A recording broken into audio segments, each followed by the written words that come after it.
Live from Bedford-Stuyvesant, the livest one, representing BK to the fullest. The notorious B.I.G. The only Christopher we acknowledge is Wallace. Raw deal.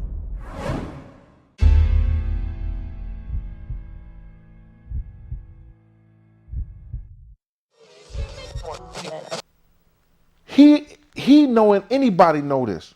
If you got beef and you got problem with somebody, you not going to their backyard. You got cats that got beef in Brooklyn with kids in the Bronx. They not going to the Bronx to beef with them, to chill at their clubs. You got cats who got beef with from Brooklyn, from the Bronx and Manhattan. They ain't going to Brooklyn to beef with kids, to party at their clubs and everything like that.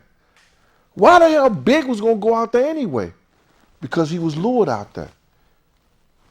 Signing of his contract, the money he needed, and the money he wanted to borrow until he got his money from his contract. There's no reason for that kid to be out there. His album was finished, and why he couldn't finish his album in New York if it wasn't? Raw deal. The last big night.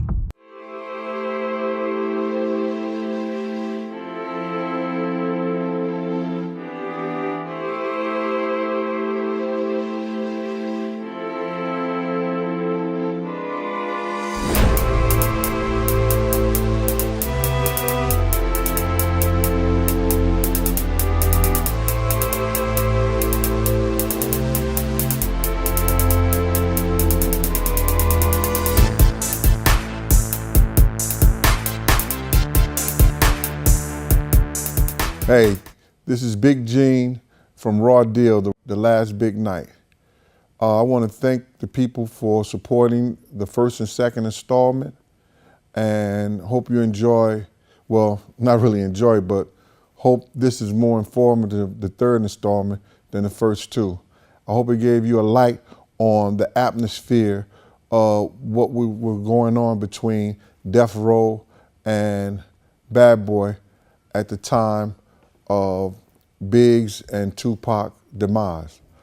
I appreciate you individuals who have been viewing everything and being supportive and really getting into it, and know that me doing this documentary this year wasn't the first time I started. First and foremost, at the week after Big got murdered, I spoke with Lisa Everett of Street Soldiers back in '97 and we met at a restaurant over by the Beacon Theater, and I was telling her about the incident, what happened out there at California, but it never made the news. I also talked to Conrad Muhammad, who was over the Nation of Islam, the FOIs out here in New York City, based on the fact of the killer, how he was dressed, and the incident that we had with some guys out there from the Nation of Islam. I was on MTV the first time they aired something about the Notorious Big. I was on VH1, Famous Crime Scenes. Also did Biggie Tupac. And each one of those individuals and each one of those companies, I stayed 3 to 5 hours shooting with them, telling the story, but you only got bits and pieces of it. In 2004, a full documentary was done by Ricardo McKendricks Jr., formerly or allegedly a part of the Junior Black Mafia in Philadelphia, he was picked up in 2004 also by the Alphabet Boys for being allegedly a drug dealer, and all the property and everything that was done with the documentary was taken also. So the footage and everything that we had was gone. And it was completely done. Miss Wallace was a part of it, she was in it, a lot of different other individuals, right? So I went throughout the years trying to get the story out, people paying for me to come and speak and talk about the story on their documentaries or on their footage, their films and everything like that. But the fans was only getting bits and pieces of the story, and I was getting tired of, Puffy actually telling his story and lying by telling his story. He wasn't being truthful at all. And people want to sit there and say, well, and I said this before, he take the humanistic value out of this story because we made some mistakes, and the mistakes that were made took somebody's life, took somebody away from their father, took somebody away from their mother, took somebody away from their friends and their fans. The mistakes that he made. You understand? So, like I said, if you got a chance, if you haven't viewed it and you just turning into the third installment, you may want to go back and check out 1 and 2 and some of the other YouTube things. And anybody who's telling you, and I'm letting you know this right now, I haven't made a dime off none of this. I don't have none of this shit monetized. I'm not one of those individuals who's telling you the truth about or the real reason and all this other shit to get you to come to their sites. And they don't come out their living room. They never been nowhere. Nobody never talked about them. They never been with nobody, but they want to make you believe about the truth about what happened and they wasn't even there. So let me jump into this and get this shit on the road. I left you guys, we was at Andre Harrell's house. I had talked to Puff and to tell him about the information that I had received regarding the guys that are coming to kill us tonight. He tried to make it seem like that on films and records that he didn't know about none of this stuff. When Wolf actually told him, yo, we're not going out there right. I'm not going out there unless we're right. I want to take 2 tour bus of my cats from the Valley, Co-op City, Edomore, all his dudes he had over there, Ock, Prince, Caviar, AKA Ali, you know what I'm saying? All the guys that he knew from up on the hill that time, that he was going to get a busload, 2 busloads of guys, and it wouldn't have cost nothing because they mans them on the tour bus to get those guys to come and roll with us. So for him to say that he didn't know that we had problems, come on. We had got blamed for, Bad Boy had got blamed for Suge Knight man dying in Atlanta. Bad Boy had got blamed, for running with the cats who killed Tupac. So he had to know, going out to Cali, somebody got to die. Those guys in California was not going to let anybody from Bad Boy or even New York that they knew come out there and party, have fun, be with their girls, drink up, and go back to New York and without nobody being touched. Anybody with common sense knew that. So you had to be out there for Cali for a reason. And people think, yo, Big was a fool for being out there. He shouldn't have been out there. Big was trying to support his family, bruh. Big was trying to get money on his contract and get money from Puff. He was working on Puff album out there. Puff had him come out there to work on his album. Like I said before, Big album was completed. He was working on Puff album. Why? They got plenty of studios in New York. So he out there working on Puff album. So not to jump the gun, let's get back to Andre Harrell's house. Puff know from me that I said it. He told me, Gene, you ain't got to go. Paul was right there when I told Puff. Paul offered. He was right there when I told Puff. He just looked at me and put his head down. I walked away. Went into the next room, the other guys in there. I bang on the table after I make my phone call to my brother Slick and told him, these guys talking, oh, we lock and load. I went through that whole thing with y'all. I go outside. And to my surprise, Big sitting in the car right there in the driveway. Lil C's behind him. On part 2, I told you what I said. After I said what I said, next thing you know, Puff is coming right out the door. Talking about, come on, y'all, let's go. So we all load up to go to the vibe party. Big had a friend that was driving also outside our convoy, and it was some cat in a Land Cruiser. It could have been white or off-white pearl color with Pennsylvania plates. He was also riding with us. So we all go and we on our way to the vibe party. So we get to the door, and by surprise, guess who I see? Chris Lattimore.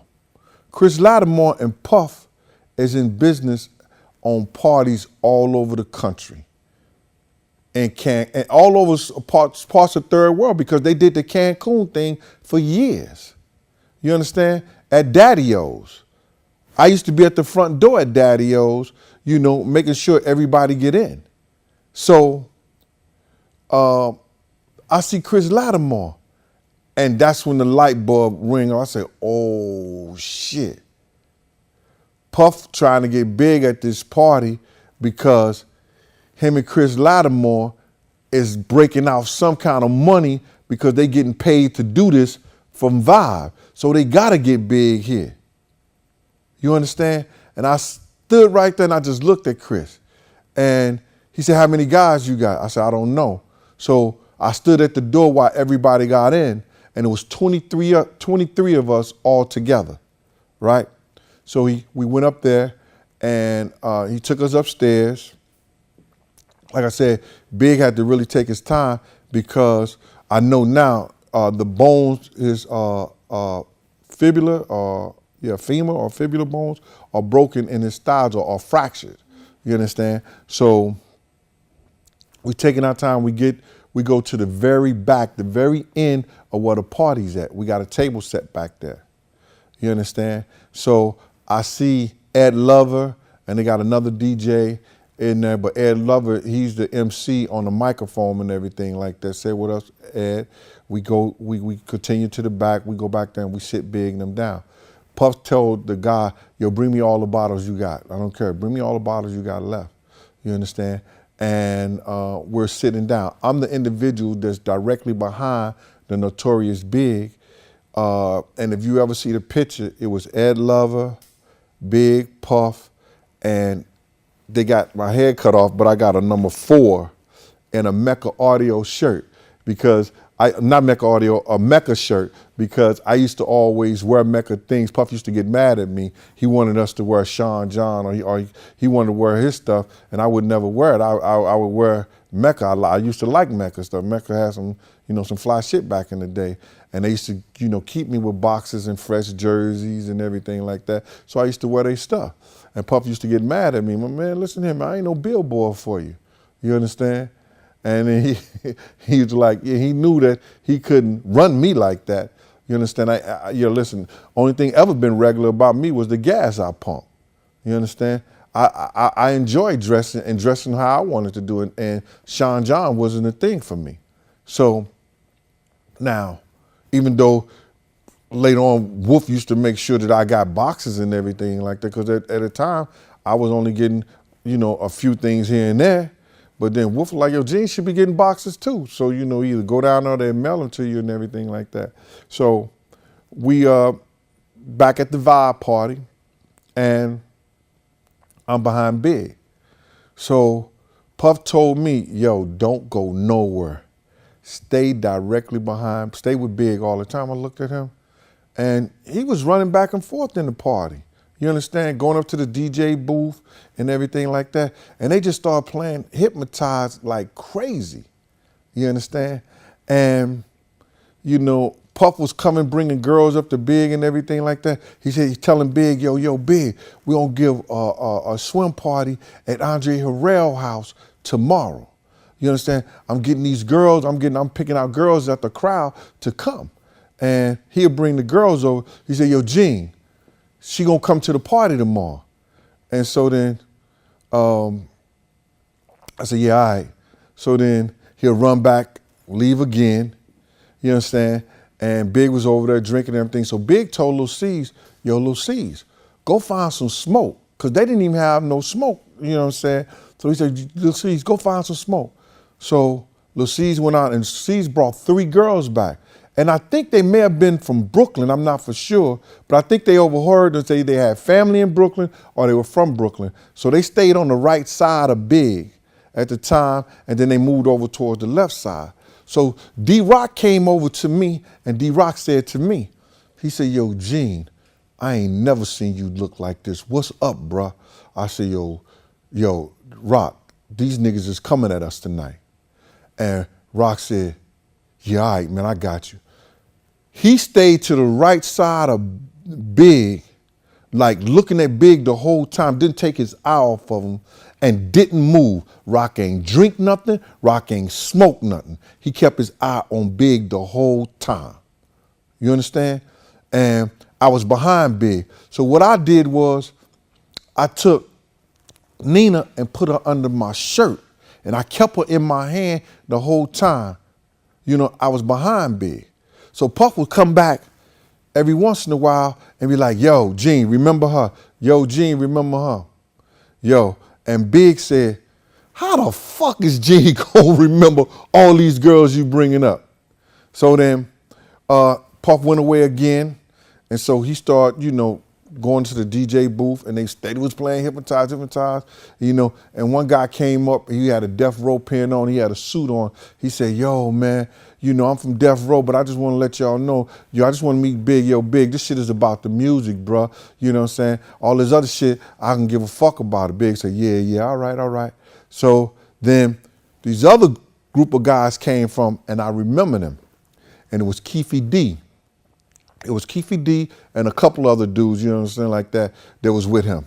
And Big got like he didn't even know him or he didn't remember him or something like that. And I remember him because we were shooting dice in the hotel in Vegas, and we were shooting dice in the hotel in California.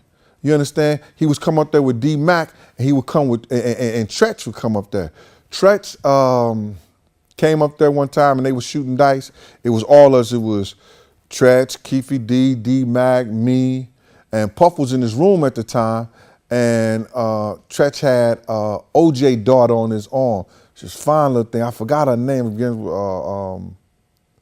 don't know if it was Olivia or something like that. I don't remember OJ daughter's name, but she was with Tretch.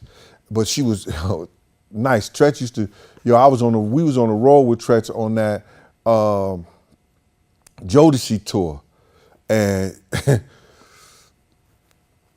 he was the man all the time. He would go out with us to the parties and everything like that. We have time off, we rip and run. But Tretch always was nice. And Tretch used to always like to gamble with Puff. They used to do some old dumb shit, whereas they'll throw 10,000 down and say whoever got the highest roll. You know, one roll. Whoever threw the highest, they pick up the money. I was like, oh shit. So when Puff came out the room, they started that shit again, and I just got out the dice day. I'm not losing my money like that. Fuck that one roll shit. Nah, I'm not doing that. So that's when I met Keefy D and them at the hotel from gambling. And I remember him, you know what I'm saying, because all us went to Vegas one time, you know what I'm saying, from out the concert. They were doing a concert in Vegas, so we left LA we all drove down to Vegas like that to do this little concert thing, and remember them from the hotel and gambling. So I said, yo, Big, this is Keefy and them like that. They some shot callers out here like that. Big said, yo, what's up, man? What's going on? Gave him a pound and everything like that, and that was it. They stayed, to the right side over there behind like D-Rock. You understand? So next thing you know, the party jumping and everything like that. And I, put Nina away, and I wrote on a piece of paper, and this shit is like some fucking serious satire. I put, I'll remember on the paper. So Puff came on and said, yo, Gene, make sure you remember her. And Big say, look behind me and say, man, you ain't gonna fucking, Gene, for real? And then I put the paper up like this, I'll remember. And Big started laughing. You understand? That kid started laughing. And, they started smoking with the girls that were either from Brooklyn or they knew somebody from Brooklyn. It was 3 of them. And they started smoking with them. They was laughing. They was having fun. And We up in the museum where it was like cars that was worth hundreds of thousands of dollars. You understand? So next thing you know, they start saying that the fire department is going to shut the party down because it was too much smoke. It was too much smoke. So that's what they did. They shut the party down. So when the party got shut down and we said that we were going to, leave, we made that decision that we started to leave. I knew it was going to take Big them a certain time to get down the steps because of this situation. So what I did was I gave Nina to Paul and I said, yo, Paul, watch Big. I'll be right back. So when I went downstairs, I got the drivers. They had, Kenny and G and them. We had the 2 Suburbans right in front of the door. So when you hear Lil C say, our Suburbans drove up and stuff like, nah, they was already downstairs before we even got there because I made sure they was in front of the door that we came into so we'll leave and we could just jet up out of there. So now, Big is taking his time to get downstairs and everything like that. It was 23 of us. When I counted, it was 11. So I'm like, yo, where are all these motherfuckers who was with us? And they talking about we lock and load together. And where they at? They had already made a decision to go to Steve Stout's house because he was giving a swim party and a pool party in one of the mansions up in the hill in Cali. So they had already left us there. So that 23 that we was locking and loading together had turned into 11. You understand? So now we come downstairs, Big gets in his car. Puff don't get in the car yet. Puff is acting like he looking for somebody and looking like he's steady trying to go get girls to bring them up to me so we can leave. So I'm like, this ain't like dude right here. When Puff leave a party, if security ain't ready and the driver there, he will jump in there and leave your ass. This is this kid M.O. I've been with him for years. But Puff is looking back and forth and going to get girls. And then I'm like, yo, Big, what's up? You know what I'm saying? Why we ain't leaving? He said, yo, check your man. And I'm like, yo, Puff, what's up? He said, we got to wait for Paul and them to get their car out. And I was like, wait for Paul and them? Paul and them ain't got their car? This guy is an Inglewood police officer. How he having problems getting his car? He from out there. You understand? Flash your badge, tell him to go get your shit, and that's it. Matter of fact, you should have been had your car. So now we drive to the opposite side of the museum. Now, on the other side, it's the fire department, the police department, because some ruckus or something had happened all the way on the other side. See, people got it confused. They say it was 1,000 people out at the museum and they got let out. Nah, bruh. They was on the whole other side of the museum. You understand? We was on the opposite side and there was nobody out there. It was nobody to the right side of that museum because when we pulled out to the driveway, we stopped. We waiting for Paul and the guy from Inglewood to get their truck out. Any other time, Puff would have left them, called them on a cell phone and told them, yo, this is where we at. This is the address. This is where we going. But he stood right there. So Puff is in the driveway of the museum. Big is right directly behind him. You understand? We waiting for Paul's car. We waiting for Paul and them to get in their car. So now Puff is sitting in the car. So I'm playing the wall, watching Puff. And this one guy comes up. He has a white T-shirt with blue stripes. So he just came through and walked through the museum like that. So I looked at him, was nothing.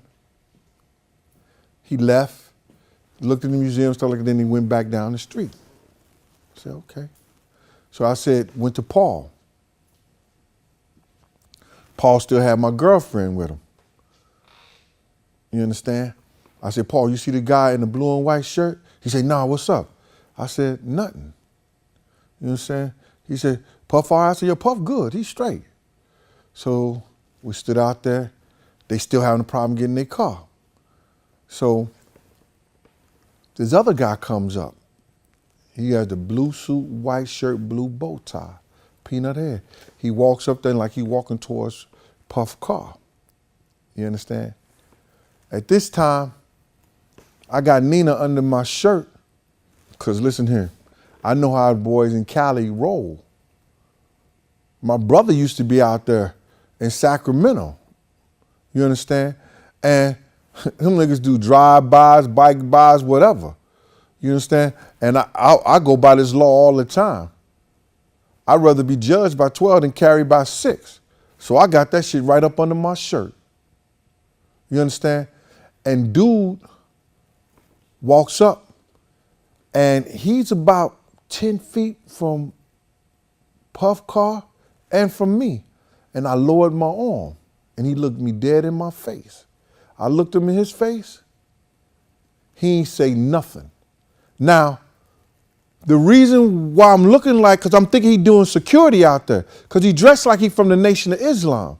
But I still remember, the situation we had with the Nation of Islam inside Soul Train. And I still remember what Mustafa told me, that's Farrakhan's son. He said, when a brother from the Nation of Islam look you in the eye, he is taught to humble himself by saying, Assalamu alaikum. This motherfucker ain't said nothing. So right now, I'm on point with him. He looked me in the eye, and he know at this time, if he does something, he ain't getting paid for me doing nothing to me. He don't get no kudos for that. If he coming to do something, he turns and walk right back down the street which he came from. And I seen him walk away until he got out of my sight. You understand? So now I go to Paul. I say, Paul, is the Nation of Islam doing security here? You know that? He's like, yo, I don't know. I said, yo, this dude just walked up to Puff's car. And he said, yeah? I said, yeah, he walked up to Puff's car. He said, what happened? I said, nothing.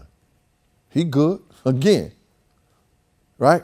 So now I said, are we ready? He said, yeah. So now we drive onto the side of the museum. Now his car's parked all the way along the side of the museum, all the way to the corner. We on the side of those cars, right? So the first 5 or 6 cars, there was nobody in those cars. I checked, I seen, was nobody in those cars. It was about 4 or 5 cars up in front of us. I didn't go check those cars. You understand? So now we on the side of the museum and we about ready to go. So I go, Paul and them is in their car now. I say, yo, Paul, you straight? You straight. I said, you all right? He said, you all right. Paul give me, no, he still had Nina. He still had my girlfriend with him. You understand? I said, yeah, all right, cool. I said, we're about to go. He said, where we going? I said, we're going to Steve Stout's house. Puff got a call and they got a party up there in the hills or whatever like that. You understand? He said, yeah, we going? I said, yeah. I said, we ready? We ready. So now Puff get in the car. Puff is already in the car and everything like that. So then Puff is telling me to get in the car. I said, yo, dog. I said, y'all just go ahead. I'm going to ride on the side of the car. At that time, I'm 6'7". I was 265. I'm 6'7", 315 now. At the time, I was 265. I was a lot lighter. So I said, yo, I'm going to ride on the side of the car till we get the next 3 blocks. Puff was like, yo, Gene, we don't need that. I said, what are you talking about? We don't need that. He said, yo, Gene, we don't need that shit. I said, yo, bro, don't tell me how to do my job. He said, yo, Gene, if you don't get in this car right now, you ain't gonna never work for Bad Boy again. I said, bro, you gonna tell me how to do my job? He said, yo, Gene, I'm telling you, you ain't gonna never work for Bad Boy again. So all those little pictures you see and everything like that, and Puff car getting ready, taking off, I'm the last one getting in the car, you understand? Because we had that exchange right there. You understand? And I got in the car. Now this motherfucker got his seat all the way back. I'm 6'7". He got his seat back. So and like that, he doing that shit on purpose. You understand what I'm saying?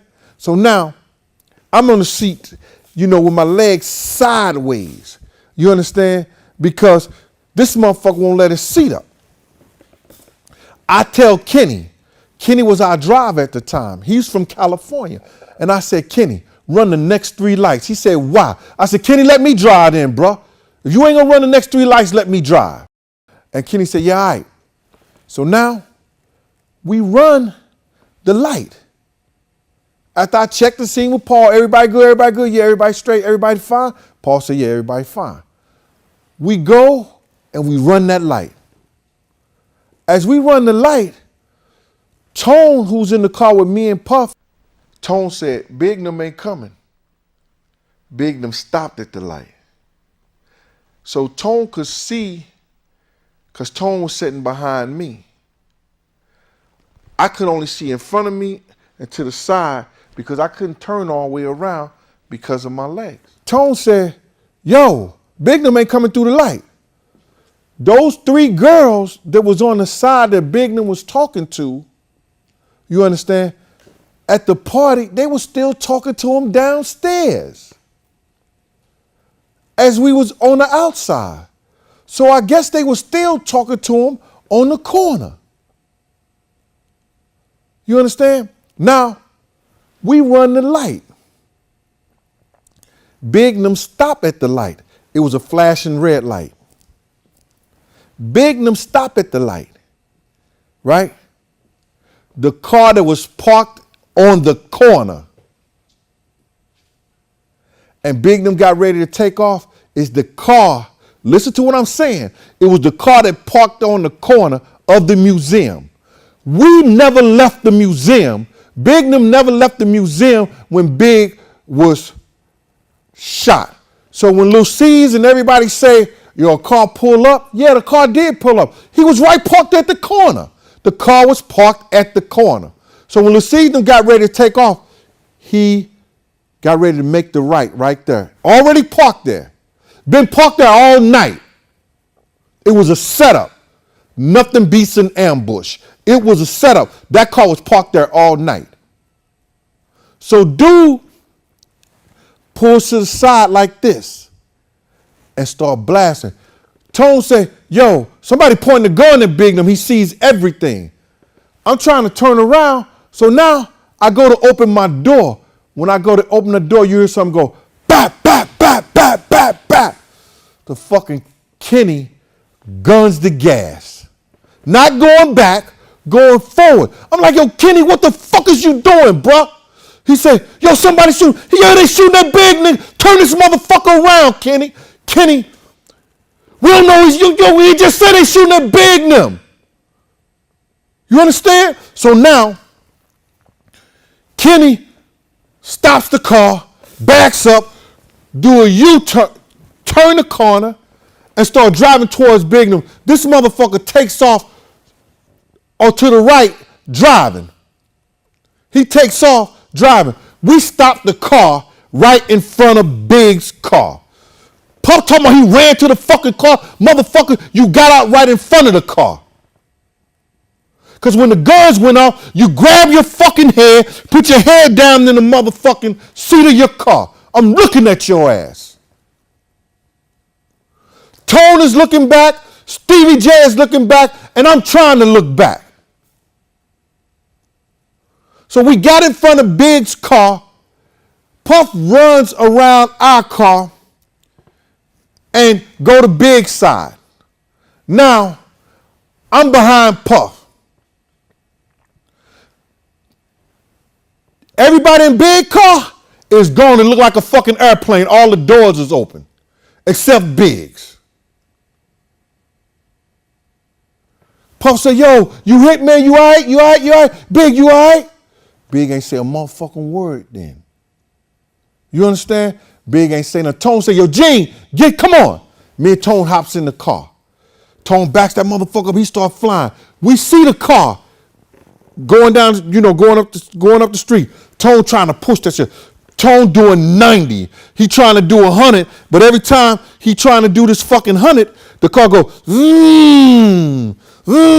had a government chip in that motherfucker. Then anytime you try to do over 100, that shit'll go all the way back down. Tone was cussing like a motherfucker saying, yo, I wish I had my truck. I wish I had my motherfucking truck, man. This shit is crazy. You understand? So we steady trying to get close to this motherfucker. We couldn't get close to this motherfucker. We see this nigga, this dude in the car, take a motherfucking right at the top of the hill or top of it like that, and then we get up there, he gone. Tone, I said, yo, Tone, let's get back, man. Them niggas might need us. So we get back to the museum. They still in the same place. I said, anybody call the police? Anybody call 911? Stevie J said he called them and everything like that. You understand? So then D-Rock and them, before I left, before I left, D-Rock said, oh shit. He grabbed his motherfucking head like this. He said, yo, they got my man. They got my motherfucking man. You understand? So now we back at the scene. Me and Tony's back at the scene. They still haven't made the decisions. No ambulance there. There's no fire trucks. There's nothing. The ambulance, the fire truck was on the other side of the museum. It was still nobody out there. Wasn't no crowd grounding around or none of that shit. So now, me being who I am, I go back to the museum. You understand? In the driveway. You understand? So I'm posted up and I'm just listening. They ain't made a move yet. So I'm in the corner right by where Puff, we came out the museum, and I see DJ Quick on Everything I Love. DJ Quick is on his cell phone. You understand? And DJ said, yo, one of them niggas from Bad Boy got shot. I think they got them niggas. Yo, they said they was gonna get him.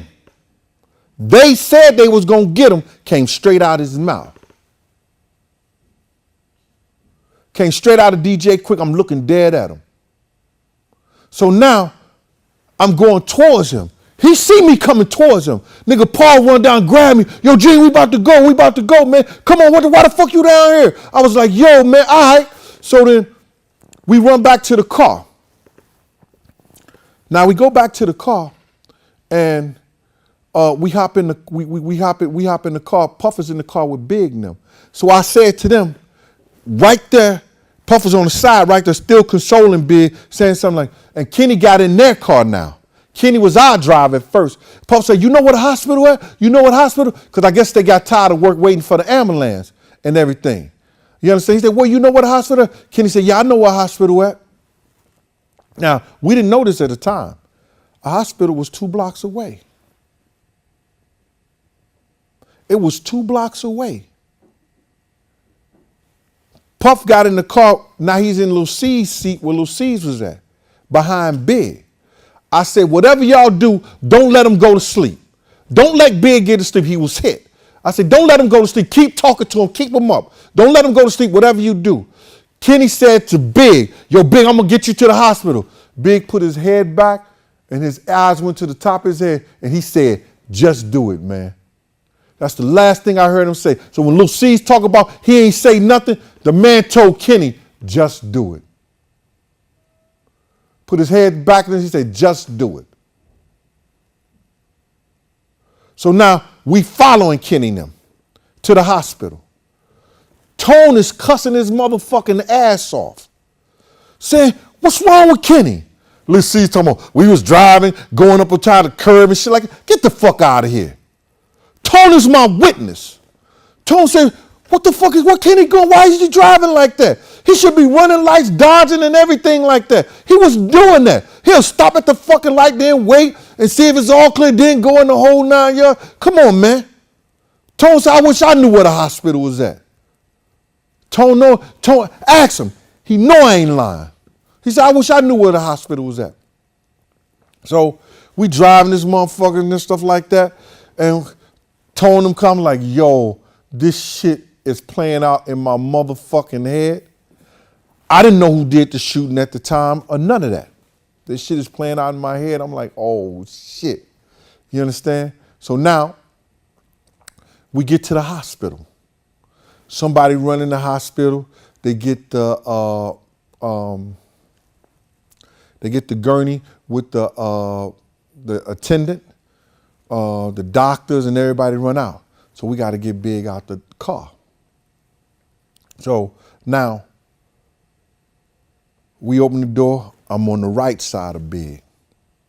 I think D-Rock is inside. He got to lift him up, and Paul is on the left side.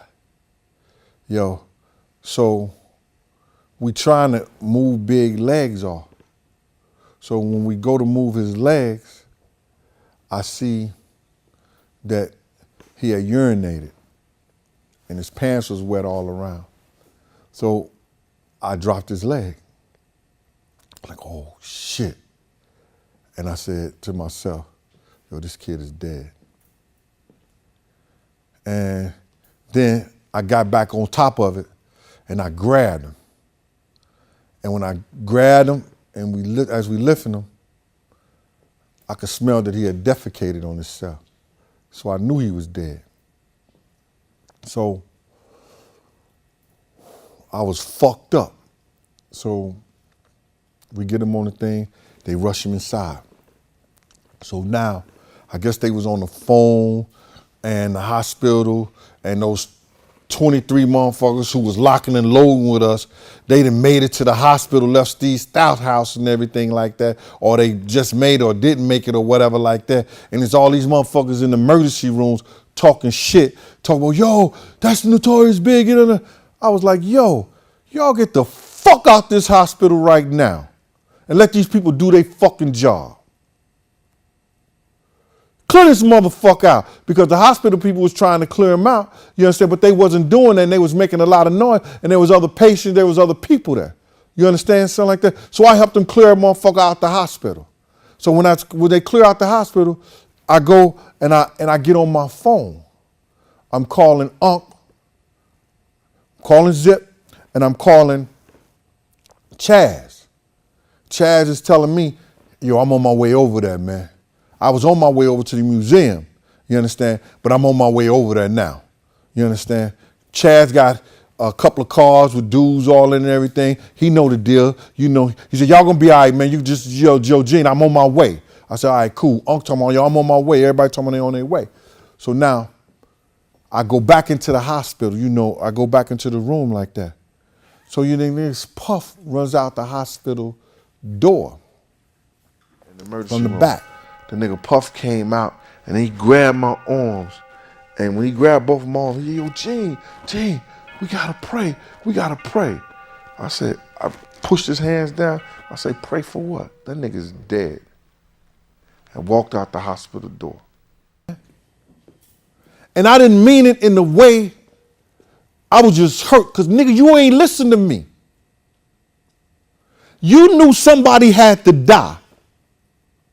You knew coming out to Cali, you know, after we've been blamed for the Suge Knight's a man in Atlanta, after we was blamed for dealing with the people, you understand, who killed Pac. You understand? You knew somebody had to die, bro. And if you didn't know, nigga, you should have known.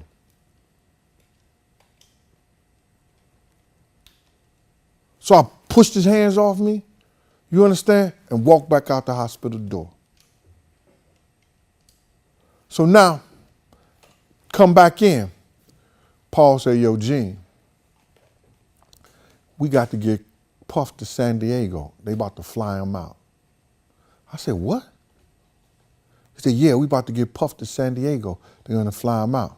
Andre Harrell is setting them up so they could get him on a jet in San Diego, on a private jet to fly him out. I said, what about everybody else? He's like, I don't know, man. I said, yeah, all right, cool. So everybody loads up except C's, D-Rock, and the media people that was with Big and them. And we about to take Puff to San Diego. Me and Groovy Lou go back to the hotel, you understand, and pack all of his shit up. You understand? pack all Puff shit up and everything like that, because the night before that, he had company. You understand? And then Groovy Lewis finna pack her shit up. I said, that ain't Kim shit, nigga. You better not pack that in Puff shit. You understand? Because Sally Richardson had left that shit there the night before that.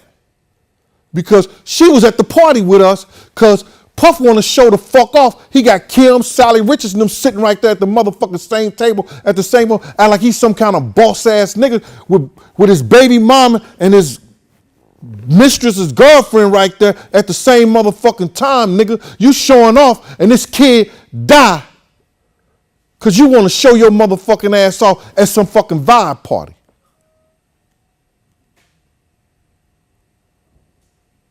We get all that shit up. I throw her shit in the garbage and everything like that. Lou taking shit like that. I stay at the motherfucking hotel because Chaz was following us.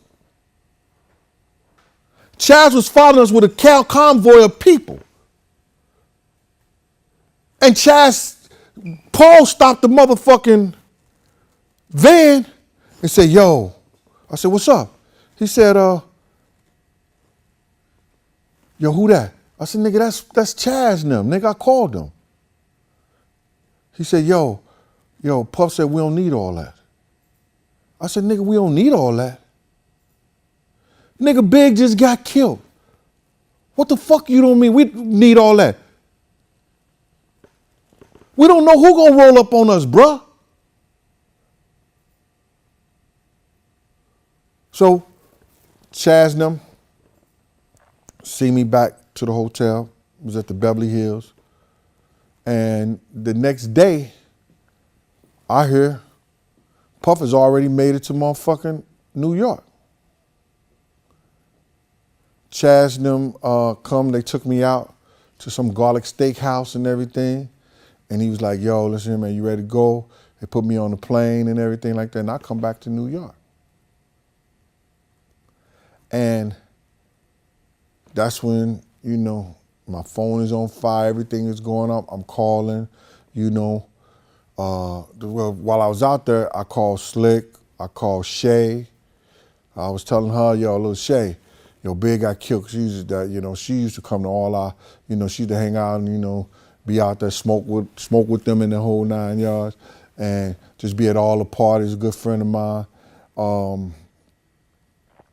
I called a couple family members, people that I knew, and they couldn't believe it. They said, yo, that shit is all over the radio.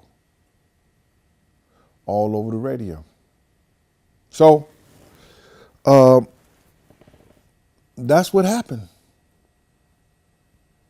And you know about the part with Big funeral and stuff like that, and I wasn't able to go to Big funeral. You understand?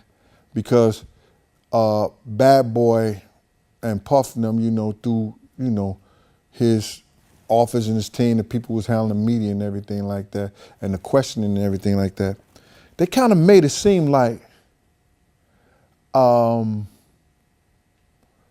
had something to, like, because I knew something. Nigga, who didn't know something was going to happen?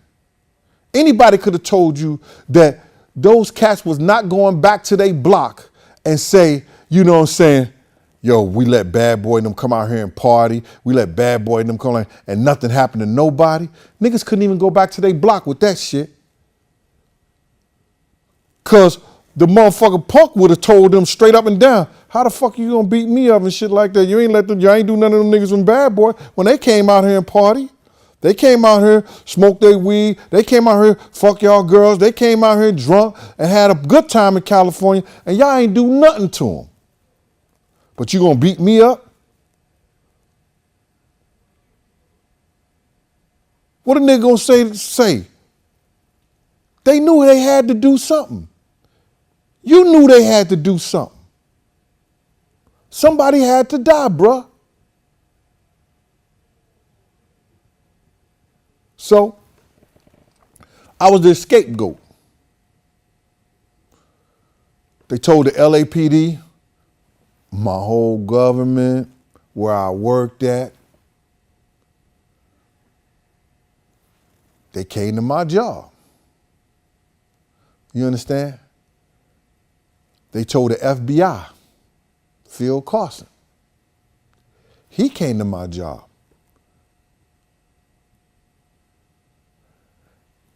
They didn't tell Ms. Wallace. God works in mysterious ways.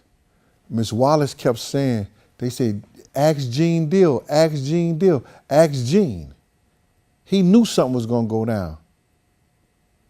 She asked Puffy, yo, Puff, who is Gene Deal? Who is Gene? He said, I didn't know. I don't know who Gene was.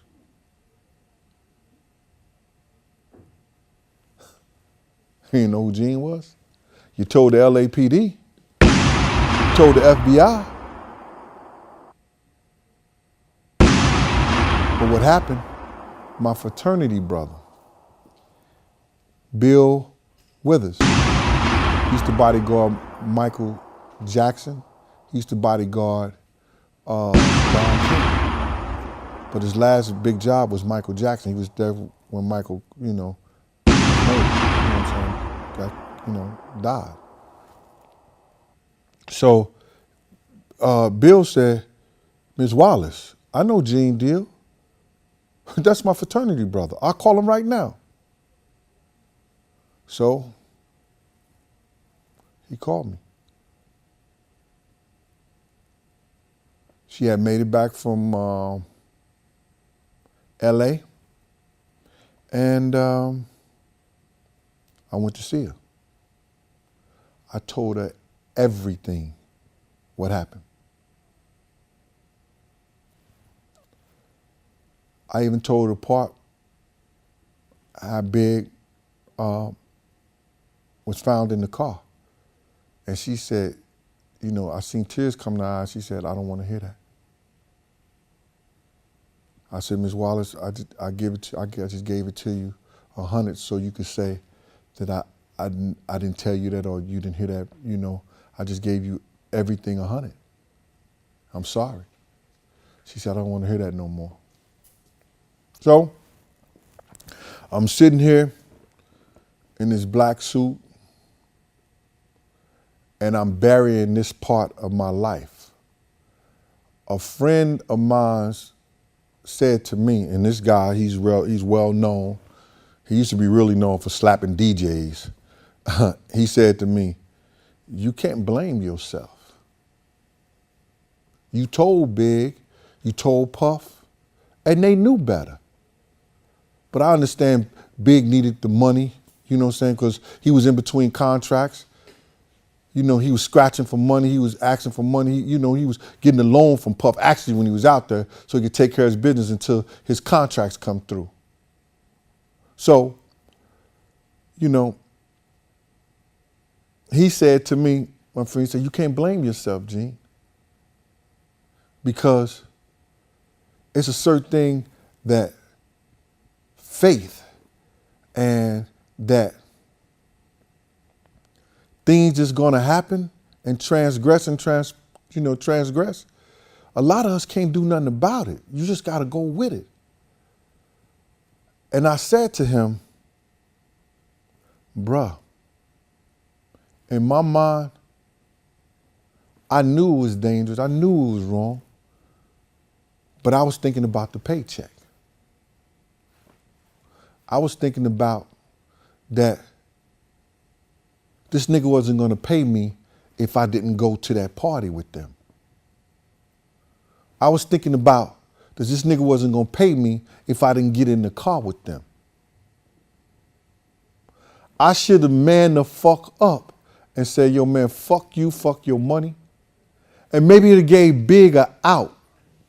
And Big would have said, yo nigga, your own security ain't going, your own man ain't going. How the fuck you want me to go?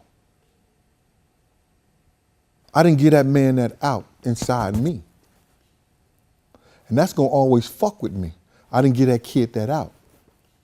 So, whether it was God's plan or it was meant to be, I want people to know, whenever you feel deep down inside that something is right and you shouldn't do it, or you should do it, no matter what the motherfucking consequences, don't let a dollar make your sense.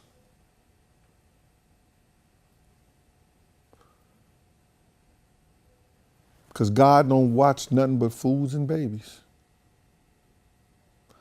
Thank you for watching Raw Deal. The last big night. Good night and goodbye. Cut it out, y'all know I was coming. We gon' get it right, like the first time. It's a natural reaction. They start mixing the facts in. They put their story with your story, like that's really what happened. Women front for these fellas, fellas front for these women. It's a trait that's passed down from old heads right down to their children. Homie, don't be surprised, like you not living a lie. When them shells dump and you die, cause you be stunting and why? Look at me right in the eye, knowing you telling a lie. You go to hell and you fry, you won't be seeing your guide. Pretty and yellow Hummers, they riding 22s. I seen these cats off in the club with nobody like woo.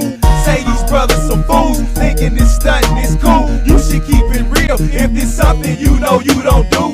If you don't really got it, don't gotta lie to get it. Don't tell me one thing out your mouth, you know it's something different. A lot of eyes is watching, a lot of ears is listening. You get caught up in your own lie cause we paying attention. If you don't really got it, don't gotta lie to get it. Don't tell me one thing out your mouth, you know it's something different.